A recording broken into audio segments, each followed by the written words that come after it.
Welcome, curious listeners, to the Uncanny Valley podcast. Uh, Today, we're embarking on a really remarkable exploration. We're looking into a world just teeming with ancient laws, fierce loyalties, and, well, these profound quests for belonging. that's right. We're diving into the extraordinary animal kingdom, as imagined in Rudyard Kipling's The Jungle Book. It's a collection of tales that reveals some surprising insights about courage, community, and maybe even the wild heart within us all. Indeed. And these are, they're far more than just captivating stories for children. They're really intricate narratives. They distill these complex ideas about society, about justice, and about the deep, often quite surprising connections between different species. Mm-hmm. Our goal today is really to unpack these tales, to move beyond just the basic plot points. We want to find those core insights, those aha moments that really challenge our assumptions about what it means to live by a law, what it means to lead, and fundamentally, what it means to truly belong. Right. We've gathered several fascinating accounts from this timeless collection. Each one offers a unique lens, really, to view these universal themes. Our mission today is to cut through any sort of narrative fluff, give you the most important nuggets of wisdom, and leave you truly well-informed on the nuanced worlds and the profound philosophies embedded in these narratives. Absolutely. So let's begin our journey. Okay, so we kick off our exploration with probably the most famous story, right? Mowgli, the human child raised by wolves. The man-cub. Exactly. And it all starts on what seems like a pretty typical hunting night in the Seeonee Hills for Father Wolf. But things get disrupted quickly. Yeah, the initial scene itself sets a crucial tone. You've got Father Wolf just stretching from his day's rest, ready to hunt. And Mother Wolf is there with her four tumbling, squealing cubs, all tucked safely inside their moonlit cave. It's this picture of, like, domestic tranquility, a natural order. Peaceful almost. Exactly, which is about to be utterly upended. And this immediate juxtaposition of peace with impending chaos is with classic Kipling. And chaos arrives in the form of Tabaki the jackal, known ominously as the dish licker. Yeah.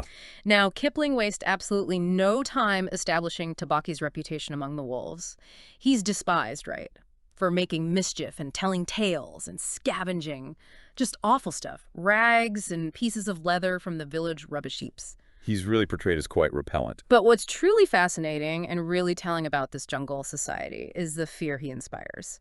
It's not about his physical prowess, it's this terrifying possibility that he is apt to go mad, a condition they call Dawani, or hydrophobia, rabies. Right, Gawani. And this madness, it's framed as the most disgraceful thing that can overtake a wild creature. It's so abhorrent that even the mighty tiger would flee from it. Wow. This portrayal isn't just a plot device. It feels like a kind of social commentary, doesn't it? Kipling frames this unpredictable behavior, maybe mental illness, as something so antithetical to the jungle's natural order that it evokes this primal instinctual rejection. It transcends the usual predator-prey dynamics. So Tabaki, the manipulator, he then does something really unsettling. He compliments the wolf cubs. Which is seen as deeply unlucky, yes. Yeah. Designed to make the parents uncomfortable. Exactly. Before he spitefully reveals the real threat, Shere Khan, the big one, has shifted his hunting grounds to their hills. And this isn't just, like, inconvenient. It's a flagrant violation of the law of the jungle. Which law specifically? The rule against changing quarters without warning. It frightens away all the game, you see, which affects everyone. Got it. And Shere Khan isn't just any tiger. He's Lungri, the lame one, born with a lame foot. Right, which traditionally means he hunts easier prey, like cattle from the villages. But now, because the villagers of Wengunga are angry with him, he's pushed into the wolves' territory. And Mother Wolf, she's incredibly insightful here. She instantly grasps his manipulative motive. She says, he has come here to make our villagers angry. She sees the bigger picture immediately. Absolutely. She has this chilling foresight. She predicts the inevitable consequence. The jungle being scoured by vengeful villagers, the grass being set alight, forcing the wolves and their children to flee. It's a stark prophecy that really exposes the delicate balance of their ecosystem. And how one creature's selfish actions can just ripple outwards. Precisely. And right on cue, the situation flips. We hear Shere Khan's frustrated growl. He's not only missed his kill, but he's actually burned his feet on a woodcutter's campfire. Serves him right, maybe. His rage is almost comical in its intensity. But then, amidst this tiger-induced chaos, something truly astonishing enters the cave. The man-cub. A little shadow with a bushy tail, which turns Yeah. out to be this naked brown baby. a man's cub. And instead of being scared, he just looks up at Father Wolf Oh, and laughs. incredible, isn't it? It instantly establishes Mowgli's unique, fearless nature right from the start. What an entrance. It's genuinely fascinating how quickly Mother Wolf, who we soon learn is called Raksha, accepts this completely alien creature. It really is. Father Wolf's handling of the baby is described with such tenderness. Not a tooth even scratched the skin as he laid it down among the cubs. Yeah, it's a beautiful detail. And Raksha's immediate embrace is just as powerful. She notes how little, how naked, and how bold the cub is. And he immediately pushes his way among her own cubs for warmth, taking his meal with the others. It's just completely unprecedented, having a man's cub among her children. It's an extraordinary display of maternal instinct overriding species boundaries. It sets up that core theme of belonging right away. But that calm doesn't last long. No. Shere Khan arrives, snarling, demanding his quarry. He thinks the baby is his rightful kill. And Father Wolf, though angry, cleverly uses the cave's narrowness. He knows the tiger can't get in. Smart move. But it's at this point that Mother Wolf really earns her name, Raksha, which means the demon. She springs forward, just this formidable force, and declares, "The man's cub is mine, longer mine to me. He shall not be killed. He shall live to run with the pack, and in the end, he shall hunt thee." Wow, that's not just defiance. It's a fierce, protective declaration and an astonishing prophecy. It sets up the entire conflict, really. Absolutely. The ultimate clash between Mowgli and the tiger is foreshadowed right there. So this fierce, protective love from Raksha leads us to a crucial element, his formal adoption into the pack. What exactly is this law of the jungle that seems to govern everything? How does it play out here? Well, the law of the jungle, it isn't just a simple set of rules like don't do this. It's a complex, almost constitutional framework. It governs behavior, social obligations, even a unique form of justice. Okay. So when Mowgli is old enough, Father Wolf brings him, along with his own cubs, to the monthly pack council at Council Rock. Akela, the great gray lone wolf, the leader, he presides over this critical event where new cubs are presented for approval by the pack. A formal presentation. Very formal. And the repeated cry, "You know the law, you know the law, look well, O wolves." It just underscores the gravity and the tradition of the moment. This is where Kipling's anthropomorphic genius really shines. Using animal society to reflect human societal structures and legal frameworks. And of course, Shere Khan shows up again. He can't resist. Never. His voice just booms from behind the rocks, renewing his demand. "The cub is mine. Give him to me. What have the free people to do with a man's cub?" It seems pretty hopeless for Mowgli at this point, just a lone human baby against the whole pack. It does. But then the law provides these unexpected avenues for advocacy. This is where the intricacies really come into play, showing its flexibility and its underlying ethical code. How so? First, Baloo speaks up. He's the sleepy brown bear who teaches the wolf cubs the law of the jungle, so he has standing. The teacher. Exactly. And his advocacy isn't purely emotional. It's pragmatic. He emphasizes there is no harm in a man's cub. I myself will teach him. Ah, offering a solution. Precisely. It defends Mowgli's innocence and provides a concrete plan for his integration and education within the pack. Makes him a contributing member, not just a burden. Smart. And then Bagheera steps in. Yes, Bagheera, the inky black panther. Cunning, bold, but with that voice as soft as wild honey. He makes the crucial intervention. He reminds the pack of a specific part of the law. The life of that cub may be bought at a price. A loophole. Essentially, yes. Right. And then he makes this incredibly strategic offer. One bull and a fat one newly killed. Whoa. That's huge. It is. And it isn't just charity. It's a brilliant appeal to the immediate self-interest of the young, hungry wolves in the pack. They can't resist. Exactly. They immediately cry out, "Let him roam with the pack. What matter? Let him roam with the pack. It is the law." It's a masterstroke. Bagheera uses the law and their hunger to secure Mowgli's place. That's incredible. He plays the system perfectly. He really does. It shows such a sophisticated understanding of how to navigate, even manipulate, this legal framework for a greater good, protecting the vulnerable when the community might otherwise act on instinct or, well, hunger. So Mowgli is accepted. For the price of a bull and on Baloo's good word. And for the next 10 or 11 years, Mowgli lives this wonderful life among the wolves. He learns the meaning of things in the jungle from Father Wolf. Baloo teaches him the comprehensive law, all the rules, the exceptions, and the master words for communicating safely with different animals, snakes, birds, beasts. It teaches him the deep interconnectedness of the jungle. A full education. Absolutely. And Bagheera, his fierce mentor, teaches him climbing, hunting, and significantly, the ethical lesson of never killing cattle. Because of the bull. Exactly. Is a direct acknowledgement of the sacrifice that bought his life.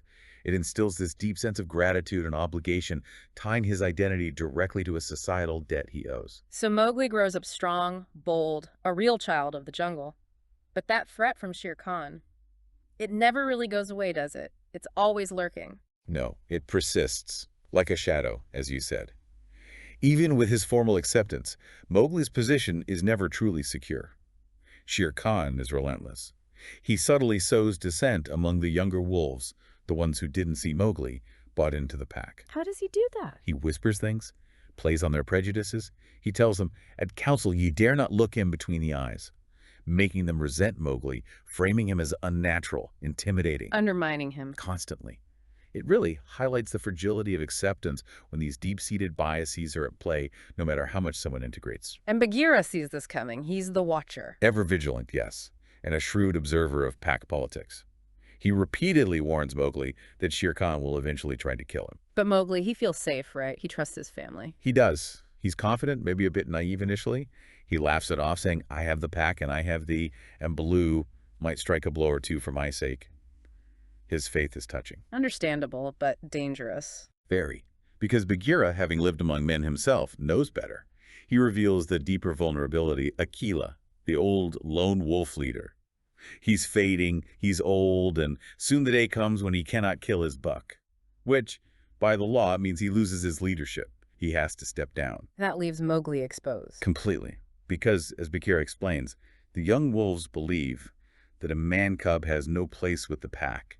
The core issue isn't just Shere Khan anymore. It's Mowgli's fundamental humanity. Wow. So it comes back to him being human. It does. Bagheera challenges Mowgli, tells him to feel under my jaw. He reveals this bald spot, a mark left from a collar, from Bagheera's own past captivity among men. Bagheera was captured. Born among men, yes. He carries that mark. And this leads to a truly profound moment for Mowgli. Bagheera tells him, "The others, they hate thee because their eyes cannot meet thine, because thou art wise, because thou art a man." That's huge for Mowgli's understanding of himself. It's his first real grasp of his unique identity, something that's both the source of power, his wisdom, his gaze, but also the source of his alienation. And with that realization comes a crucial instruction, a game changer. Exactly. Bagheera, recognizing Mowgli needs a different kind of power, a uniquely human tool, instructs him to get the red flower. Fire. Fire. From the men's huts. He tells Mowgli this tool will give him even a stronger friend than I or Baloo. It's symbolic, isn't it? Not just practical. Absolutely. It shows how the jungle animals, despite their fear of fire, perceive humanity's tools as ultimate sources of power, a different kind of dominance. It's the one thing they truly fear. So the stage is set for the final showdown at Council Rock? Perfectly said. Yeah. And just as Bagheera predicted, Akela misses his kill of Sambur deer. He fails the test of strength. Confirming his weakness. The leadership is up for grabs. Mowgli, now fully aware of the stakes, armed with Bagheera's counsel, immediately heads for the village. He embraces his human ingenuity. This is where he really steps into his human side. He observes the men tending fire, this terrifying, fascinating element. And he fetches a fire pot filled with red-hot charcoal. He returns to the council rock holding this red flower, this burning symbol of human power. It's like the two worlds colliding within him, physically manifested. The tension at the council must have been immense. Palpable.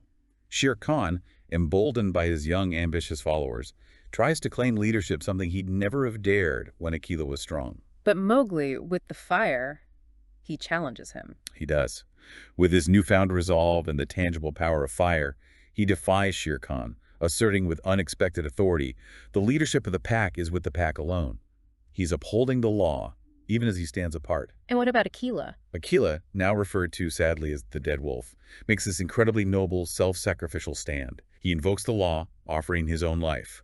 Your right is to kill me here on the council rock now. Therefore, I ask, who comes to make an end of the lone wolf? Does anyone challenge him? No. A long, tense hush falls. Despite his weakness, no single wolf dares fight Akela to the death. It shows the deep-seated respect, maybe fear, still commanded by the old order, even as it's crumbling. But Shere Khan doesn't care about Akela. He wants Mowgli. Exactly. Fueled by this relentless, almost primal hatred, he demands Mowgli. From the marrow of my bones, I hate him, he declares. and many young wolves, swayed by his hatred and their own prejudice, join him, snarling, "A man! A man! What has a man to do with us?" They blame Mowgli for turning the villagers against them. It's turning into a mob. Pretty much. Akela, in a final, poignant plea for the pack's honor, seeing their cowardice and how they've forgotten the honor of the pack, offers to die without fighting if they let Mowgli go free, trying to spare the pack ultimate shame. A tragic moment. But Mowgli takes control. He does. With the fire pot in hand, he confronts the pack. No more pleading. He asserts his authority. He doesn't hold back. He accepts his human identity fully now. He declares, "I do not call ye my brothers any more, but sag dogs, as a man should." Ouch. Powerful words. And then he dramatically kicks the fire pot, scattering sparks, a potent visual display of his power over them. They shrink back in terror. He uses the fire against Shere Khan. Oh, yes. He demonstrates man's power. He beats Shere Khan with a flaming branch, actually singeing his fur, humiliating the great tiger. He threatens to set that coat ablaze. Total domination. Complete reversal. And he makes a promise. When next I come to the Council Rock, it will be with Shere Khan's hide on my head. Setting up his ultimate revenge, rooted in jungle justice but delivered with that uniquely human tool. What happens to Akela and the others? Mowgli dictates that Akela goes free to live as he pleases, a final act of respect. No. And he dismisses the remaining wolves, calling them dogs whom I drive out, thus go. He banishes them. He does. His farewell to Mother Wolf is poignant, though. He promises to return with Shere Khan's hide. And then, the dawn was beginning to break when Mowgli went down the hillside alone to meet those mysterious things that are called men. Wow, the ultimate rite of passage, leaving one world to finally meet his own kind. It's a powerful culmination, his use of fire. It not only gives him power, but fundamentally solidifies his otherness. He has to reconcile his jungle upbringing with his human nature. That conflict, identity versus belonging, it really makes you think, doesn't it? How do you choose your pack when different worlds pull you in different directions? Exactly. It's a question that resonates far beyond the jungle. How do we navigate those moments? Okay, so from the lush, intricate world of the Indian jungle, we now journey, well, somewhere completely different, across continents, really, to the cold, wild Bering Sea. A stark contrast, yes. To an island called Nova Scotia, where literally millions of seals gather every year. And it's here we meet another truly unique individual, a kind of beacon of hope born amidst chaos and, frankly, exploitation. The island itself, Nova Scotia, Kipling paints it as this vivid, almost overwhelming scene. A massive, crowded natural nursery. He describes the constant noise, whistling, bellowing, roaring, and blowing, seals fighting fiercely for territory. And he pointedly notes they are just as stupid and unaccommodating as men. Huh, that parallel again, suggesting selfishness isn't just a human trait. Exactly. And in the midst of this turmoil, a peculiar birth happens. Modka, who is Seeketch's wife, gives birth to Kodak. He's described as all head and shoulders, with these pale, watery blue eyes. But the singular trait, the one that sets him apart immediately, is his color. He's white. All white. Modka exclaims, "Our baby's going to be white." But his father, Seeketch, just dismisses it. Empty clamshells and dry seaweed, he says. Basically impossible. Showing how rare, almost mythical this is in their world. The unique is immediately doubted. Right. But despite that skepticism, Kodak grows up. He learns the ways of the sea, swimming, hunting alongside the other young seals, the holluschickie. But his unique perspective, maybe because he's different, leads him to a horrifying discovery. A hunter's. Yes. One day he encounters two black-haired men with flat red faces, Kerik Buterin and his son Ptalaman, the seal hunters. They methodically drive a whole group, a drove of 4-year-olds, the young bachelors, towards the killing pens further inland. And Kodak follows them. Driven by that same kind of intense curiosity we saw in Rikki Tikki, actually. He follows and observes the brutal, systematic clubbing and skinning of his friends. This direct, visceral experience fills him with horror. It completely shatters his innocent view of their world and really ignites his life's mission. It's a brutal awakening. And the advice he gets isn't exactly comforting either. No, he talks to a gruff old sea lion who lays out the stark reality. If you seals will come here year after year, he says, of course the men get to know of it. And unless you can find an island where no man ever come, you will always be driven. It's a brutal assessment of their vulnerability. No escape unless they change everything. Exactly. The sea lion grimly suggests seeking out sea vitch, the walrus, or the mythical sea cow for knowledge of such a safe haven. It highlights the desperate need for a radical solution. This story just plunges you into the stark world of mass exploitation, Kodak's innocence against that brutal reality. It's really striking. It is. And his unique white coat, initially dismissed, subtly transforms into this potent symbol. A symbol of his individuality and maybe his destiny. The sea lion's advice, however brutal, highlights that fundamental truth. When you're faced with an existential threat like this, the only real solution is often radical change, breaking the cycle. Which is easier said than done, especially when the community resists. Absolutely. After witnessing the slaughter, Kodak tries desperately to tell his family, to warn them, but they just dismiss him. Why? Are they just resigned? It seems like it. Caught in their ingrained habits, maybe apathy. His father, Seeonee, basically tells him to conform. Just grow up and be a big seal like your father, and you'll be fine. Ignore the problem. Pretty much. Even his mother, Matka, expresses this tragic resignation. She says, "You will never be able to stop the killing." It shows the crushing weight of complacency, how hard it is to spur a community to action when it's, in a way, comfortable in its suffering. So Kodak leaves, alone. Yes, that dismissal is the turning point. Undeterred, he leaves the beach alone, driven by this unwavering conviction to find a quiet island with good firm beaches for seals to live on where men could not get at them. And the search becomes epic. Truly epic. It escalates into this multi-year quest. He explores vast stretches of the Pacific, swimming hundreds of miles a day, narrowly escaping sharks, encountering all sorts of untrustworthy sea creatures. It's a testament to his incredible resolve. But he keeps hitting dead ends, right, everywhere he goes. Crushing disappointment, repeatedly. He visits countless islands, Kerguelen, the Galapagos, South Georgia, the Orkneys, even tiny specks on the map. But everywhere, the same story. Evidence of human presence, the smoke of a whaler, signs that seals had once visited the island and been killed off. The realization that where men had come once, they would come again, it's pretty bleak. It's a powerful statement on the pervasive reach of human impact. But just as hope seems to be dwindling, he hears a legend. The prophecy. Yes. An old seal shares this faint story. Someday, a white seal would come out of the north and lead the seal people to a quiet place. And Kodak realizes. He realizes he is that prophesied white seal, the only white seal that has ever been born on the beaches. And crucially, the only seal, black or white, who ever thought of looking for new islands. It gives him this surge of renewed hope and purpose. It's a classic hero's journey moment, external prophecy meeting internal conviction. That long search is so important, though. It shows his persistence. Facing disappointment, ridicule from his own kind who mock his imaginary islands. But he never wavers. It reflects the deep conviction needed for seemingly impossible goals. It's not just the white coat, it's his unique vision. Seeing a problem others ignore and taking monumental solitary action, it really highlights foresight and revolutionary leadership. So on his very last journey, still searching, he finds them, the sea cows. He does. These strange, huge creatures, 20 to 30 feet long, with shovel-like tails and these foolish-looking split lips they use to graze on seaweed. He recognizes them as the mythical sea cow. And they communicate strangely. Yeah, they cannot talk because they only have 6 neck bones instead of 7, apparently.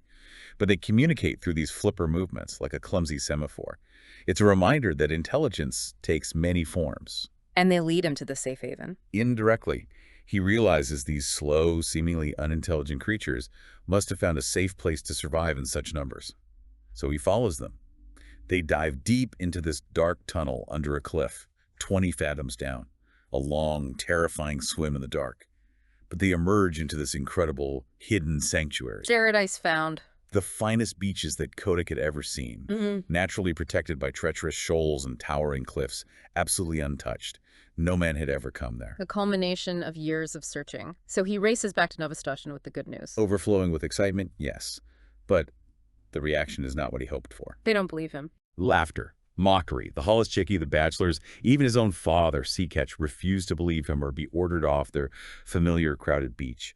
A young seal even challenges him, mocks his lack of fighting experience, questioning his right to lead based on brute strength rather than his vision. So vision isn't enough, he has to fight for it. He does. Kodak, now a full-grown Seeonee, magnificent with his curly white mane, his appearance now signaling his unique purpose, he snaps. Infuriated, he fights the young challenger, then unleashes years of pent-up frustration on the biggest sea catches he can find. He catches him by the throat, choked him and bumped him and banged him till he grunted for mercy. Wow, he really goes off. He does. His father, Seeonee, Seeing his son's raw power and maybe finally understanding the fight is justified joins him. Kotick stands there, literally red from head to tail with battle scars, a visual testament to his conviction, and he roars, "Who comes with me to the sea cow's tunnel? Answer, or I shall teach you again." And that finally works. Finally, thousands of tired voices murmur, "We will come, we will follow Kotick, the white seal." What an incredible journey, from unique birth to determined leader. He literally changes the fate of his community. Absolutely. And what's so insightful is how his physical difference, the white coat, initially marks him as an outsider, subject to dismissal.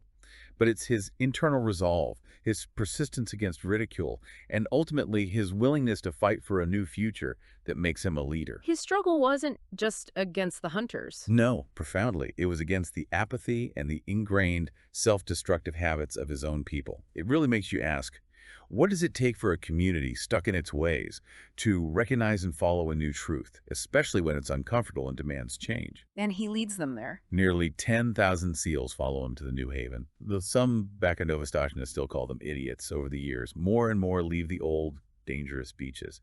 They join Kotick in those quiet, sheltered beaches where Kotick sits all the summer through, in that sea where no man comes, a legacy built on foresight, courage, and challenging the status quo. Okay, our next exploration takes us from that vast ocean back to the confined but equally perilous world of a human bungalow in India.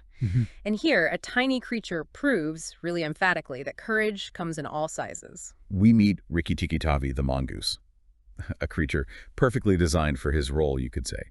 Kipling describes him as like a little cat in his fur and his tail, but quite like a weasel in his head and his habits. And his defining characteristic.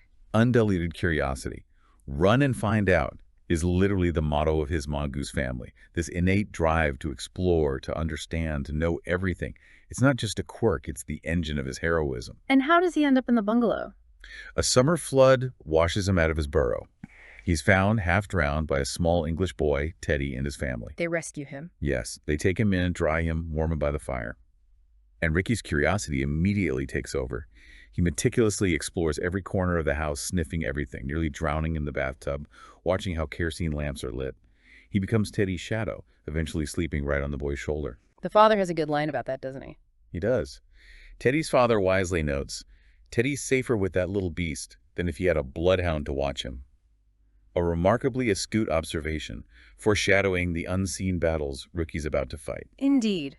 It's not long before Ricky encounters the ultimate threat to his adopted family. The cobras, Nag and Nagaina. His first encounter is actually through Darzi, the tailor bird. Right. Darzi is mourning because his baby has just been eaten by Nag, the big black cobra. Ricky confronts Nag, and Kipling gives us these chilling descriptions. Nag's wicked snake's eyes that never change their expression, the terrifying spread hood with its spectacle mark. And Nagaina, the wife, she's even worse. Arguably, yes. Equally venomous, fiercely protective of Nag and their future eggs, and portrayed with a malevolence that seems to go beyond simple predation. So the battle lines are drawn for the bungalow itself. Exactly. And Ricky's fighting style is pure, honed instinct. Quickness of eye and quickness of foot snake's blow against Mongoose's jump. He's a natural, learning instantly how to handle the cobra's lashing return strike, instinctively understanding the physics of the fight. He fights another snake too, doesn't he? Karait. Yes, Karait. A small, dusty brown snakeling, easy to overlook but deadly. Kipling makes a point that his bite is just as dangerous as a cobra's. Ricky handles him quickly, showing his prowess isn't just about size. But the real danger escalates when Ricky overhears the cobra's plotting. Yes, this is crucial. Using his curiosity, he listens in and hears Nag and Nagaina planning to kill the entire human family. Why? Just pure malice. Strategy, actually. Nagaina chillingly states that when a house is emptied of people, the garden will be theirs again. Their eggs, hidden in the melon patch, will have space to hatch, and crucially, no mongoose interference for their children. Calculated, cold. Very. Nag even hides in the bathroom water jar, planning to ambush the big man, Teddy's father, in the morning. This reveals a chilling intelligence behind their actions, elevating them beyond just predatory animals to tactical enemies. But Ricky is one step ahead. Faster and smarter. He counterattacks Nag while the cobra is coiled asleep in the cool water jar. He bites him relentlessly behind the hood, holding on through the snake's violent thrashing. Until the father intervenes. Yes, the noise wakes Teddy's father, who comes in with a shotgun and blasts Nag. A brutal end, but undeniably necessary for the family's safety. It highlights this unseen warfare Ricky is waging.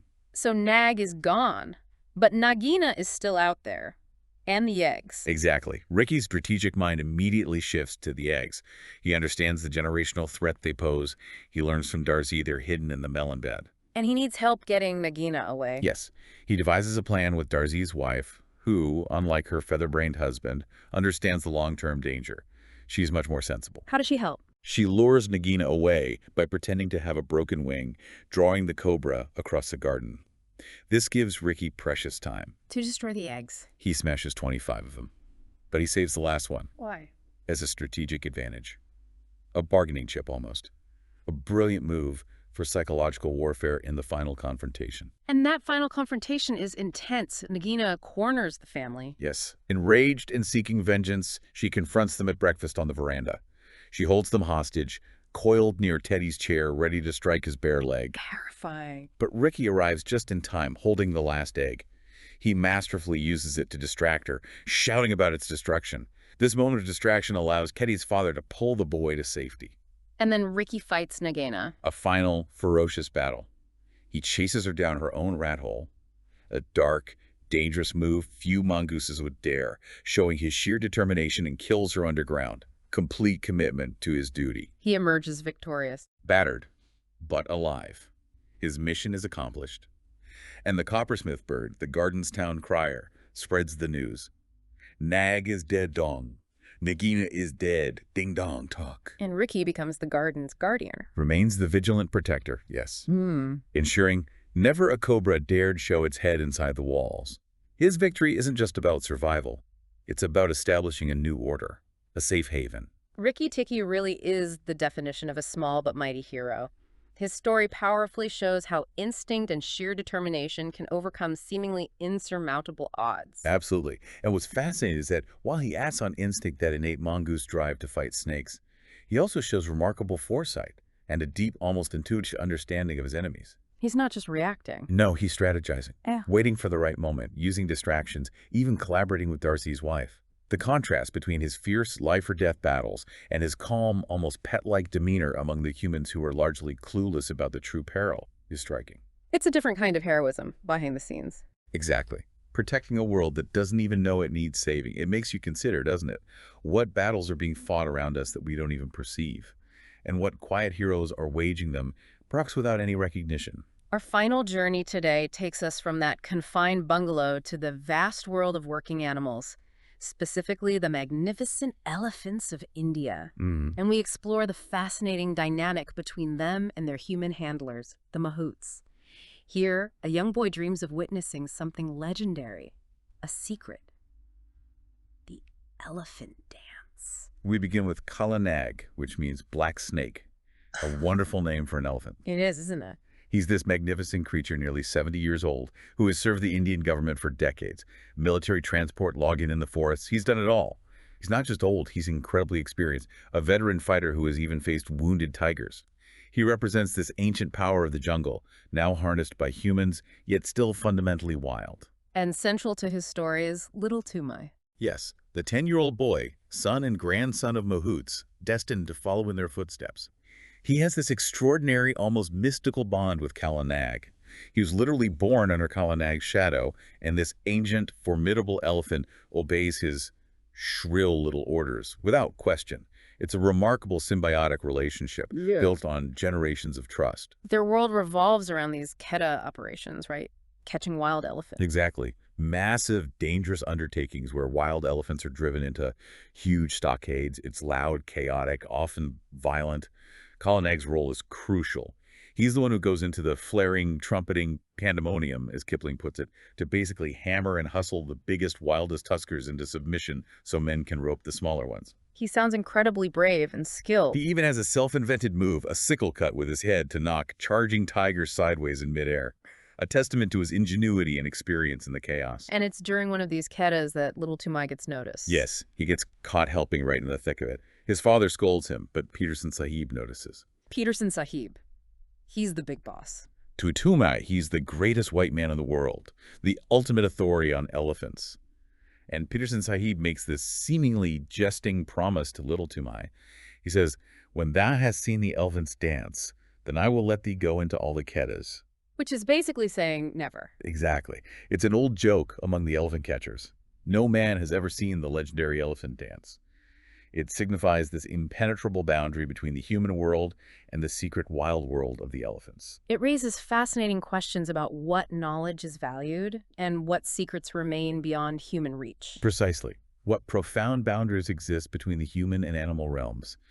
Some truths just aren't meant for human eyes, perhaps. But then Kipling gives us another incredible perspective this time from the animals themselves in Her Majesty's Servants. Yes, a truly fascinating shift. We move to a rainy military camp at Rawalpindi. Various army animals, mules, camels, a troop horse, bullocks, and elephant, are disturbed by stampeding camels during the night. And they start talking, debating. They do. It leads to this profound debate among them about duty, fear, and their individual understanding of war and service. It's a microcosm of society. Okay, who do we hear from? Well, first the camel. He humbly explains their stampede. We dreamed bad dreams in the night, and we were very much afraid. He contrasts his fear-driven flight with the other animals' bravery. He describes his fighting method, sitting in a big square while men fire over their backs, highlighting his specific, somewhat limited role. Then there's the mule, Billy. Yes, Billy the Mule.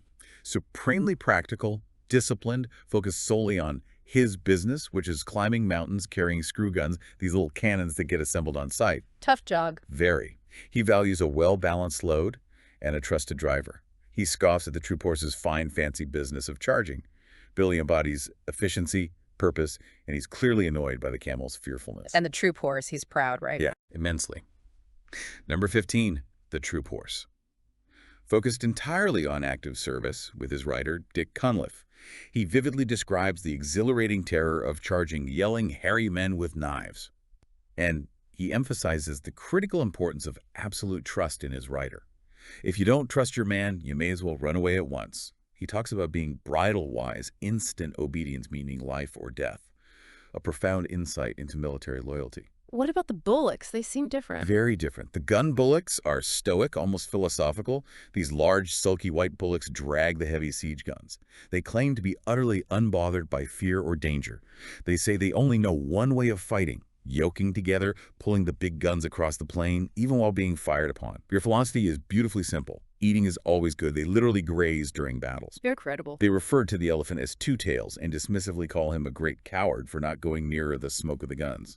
They claim to be the only ones not afraid, maybe from a lack of imagination or just profound single-mindedness. So finally, the elephant, Two Tails. Yes, Two Tails, the elephant, the one the bullocks call a coward because he doesn't like the smoke and noise of guns. And he articulates his fear with such profound psychological insight. He says he can see inside my head what will happen when a shell bursts, unlike the less imaginative bullocks. But crucially, he admits he doesn't have enough courage to go on in spite of it. Wow. He understands the danger too well. Exactly. He knows he's betwixt and between, too wise to ignore the danger, but not, in his own estimation, brave enough to overcome it like the horse. It's incredibly nuanced. And he's afraid of something small, too. Yes. He reveals this surprising vulnerability he's terrified of, a little barking dog, the author's own fox terrier, Vixen. It makes him suddenly very relatable, almost human in his complex fears. This whole debate, it leads to understanding the chain of command. Yes. A recruit mule asks, who gives the orders? And the answer maps out the clear hierarchy. The man who walks at your head, or sits on your back, or holds the nose rope, or twists your tail, all the way up through the officers to the viceroy and the empress. And the message is, as Billy the Mule puts it succinctly, all you have to do is to obey the man at your head and ask no questions. A profound reflection on obedience, authority, and the individual's place within a vast, unyielding system. that discussion is just so rich. A whole society in miniature. The elephant's nuanced fear that really stays with you. How understanding danger can sometimes paralyze you. It compels you to reflect on how our own understanding impacts our courage, and how different beings and different people define courage and duty in their own ways. What an incredible contrast to that structured military world. Let's return now to Little Toomai and that legendary secret that could change his destiny. The elephant dance. Yes, back to the jungle, into a moment of pure magic almost. One stormy night, something extraordinary happens. Little Toomai is drumming his little tom-tom near Kalanag, perhaps trying to soothe him in the storm. But he finds the ancient elephant has broken his picket stake and just silently slipped away into the jungle. And Timai follows him. He does. With this potent mix of bravery and, frankly, youthful foolishness, he follows Kala Nag barefoot into the dark, rain-soaked jungle, driven by this unshakable need to see where Kala Nag is going to penetrate that secret world. The journey itself sounds intense. It's an epic sensory experience in Kipling's telling. Kala Nag moves with almost supernatural silence uphill and crashes downhill like a runaway gun, tearing through dense jungle, crossing a river. And little Timai realizes other elephants are gathering. These massive forms emerging from the mist, their soft footfalls echoing a silent procession towards somewhere. The secret place. They arrive at this hidden clearing, trample down as hard as a brick floor, a natural arena. And silently, majestically, elephants of all types appear from the trees. White-tusked wild males, protective mothers with restless calves, young bulls proud of their new tusks, scraggy old female elephants, battle-scarred old bulls. Even Pudmini, Peterson Sahib's own pet elephant, arrives, her chain miraculously snapped. So tame and wild elephants together. Altogether, this is the secret gathering, an ancient ritual unseen by human eyes for generations, a profound testament to a hidden, complex elephant culture. And then, the dance. It begins. But it's not a dance of grace, not like humans think of dancing. It's about raw, primal power. A rhythmic, booming stomp fills the air. 1, 2, 1, 2, like a war drum beaten at the mouth of a cave. The very ground shakes with a gigantic jar that runs through little Timai. What are they doing? They're clearing more room, trampling the thick grass and juicy cane into fibers and hard earth, physically transforming their sacred space. It's an act of creation through collective power. This rhythmic, powerful dance lasts for 2 full hours. An unseen performance of immense communal significance. Absolutely. And as dawn begins to break, the booming stops. Instantly, as if the light itself is the signal. And just as silently as they appeared, all the elephants, except Kala Nag, Pudmini, and one other just vanish, without a trace, leaving behind a newly enlarged, perfectly bare dance floor. And little Timai. Left exhausted, faint, but he has witnessed the impossible. He's glimpsed a secret world that alters his perception forever. And his life is changed forever by this. He goes back and tells Peterson Sahib. He does. Stumbles back to camp with Kala Nag, telling a disbelieving Peterson Sahib, the dance, the elephant dance, I've seen it and I die. He thinks he might die from the sheer awe of it. But they believe him. Peterson Sahib and Machua Appa, the experienced head tracker, verify his story. They follow Kala Nag's tracks, find the clearing, see the evidence of countless elephants. At a celebratory feast, Machua Appa formally declares little Timai of the elephants. He's symbolically initiated, free of all jungles now. Appa predicts he'll become a great tracker who shall take no harm in the Quetta. And the elephants acknowledge him. They do. In a powerful final moment, the elephants salute him by flinging up their trunks and trumpeting, recognizing him, in a way, as one who has seen their secret. It's an incredible privilege he's earned. It really speaks to the idea of hidden, rich worlds existing right alongside our own, yet entirely unseen by most. It truly does. The elephant dance isn't just a spectacle. It's this profound ritual of community, maintaining their sacred spaces, unseen by man for generations. It highlights that even in seemingly familiar worlds, layers of existence and knowledge remain hidden. Timai's experience transforms him, granting him unique status, not through human achievements, but through his deep connection to the wild. It makes you consider the profound ways different species, different cultures, might perceive and interact with the world, creating realities entirely invisible to others. And the courage it takes for one small individual to bridge that gap, to truly see. So, as we pull back from these incredible, varied tales, what are the common threads? What connects Mowgli, Kodak, Rikki-Tikki, and Little Timai? Well, what resonates most for me, and hopefully for you listening, is this constant interplay between individual purpose and community belonging. And alongside that, the different forms that law or order takes in each world.